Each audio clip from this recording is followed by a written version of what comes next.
Hi மக்களே, எல்லோரும் எப்படி இருக்கீங்க? நான் உங்கள் நிஷா. நம்ம இன்றைக்கி இஞ்சி தீயல் பண்ண போகிறோம்.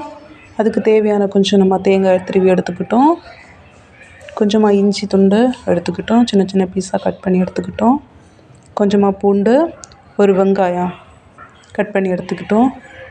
பக்கத்துலேயே கடாயில் நம்ம ஆல்ரெடி எடுத்து வச்சுருக்கிற எல்லாம் சேர்த்து போட்டு ஃப்ரை பண்ணிக்கலாம். கொஞ்சமாக ஃப்ரை பண்ணி வரவும் நமக்கு தேவையான மசாலா ஆட் பண்ணிக்கலாம். கொஞ்சமாக மஞ்சள் பொடி, கொஞ்சமாக மிளகு பொடி, கொஞ்சமாக தனியாத்தூள் சேர்த்து ஆட் பண்ணிக்கலாம்.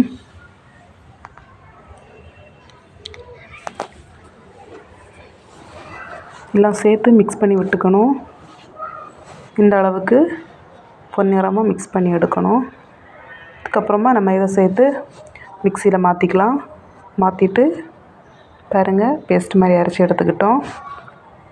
இந்த அளவுக்கு அரைச்சி எடுக்கணும்.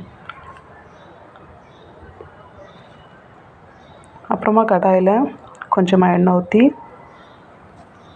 எண்ணெய் காய்ச்சி வந்ததும் கொஞ்சமாக கடுகு ரெடி ஆனதும் 2 வத்தல், கொஞ்சமாக வெங்காயம் போட்டு மிக்ஸ் பண்ணி விட்டுக்கணும். அதுக்கப்புறமா நம்ம ஆல்ரெடி ரெடி பண்ணி வச்சுருக்கிற அந்த இஞ்சி மசாலாவை நம்ம அதில் போட்டுக்கலாம். பக்கத்துலேயே கொஞ்சமாக புளி கரைச்சி வச்சுக்கிட்டேன்.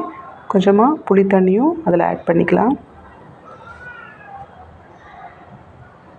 ஆட் பண்ணி மிக்ஸ் பண்ணி விட்டுக்கணும். அதுக்கப்புறம் நமக்கு தேவையான அளவு சால்ட்டு கொஞ்சமாக போட்டுக்கலாம்.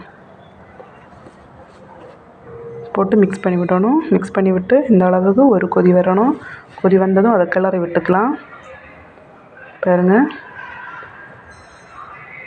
இவ்வளோதான் மக்களே, நமக்கு இஞ்சி தீயல் ரெடி ஆகிடுச்சு. ஓகே மக்களே, இந்த வீடியோ பிடிச்சிருந்தா லைக் பண்ணுங்கள், ஷேர் பண்ணுங்கள், மறக்காமல் சப்ஸ்கிரைப் பண்ணுங்கள்.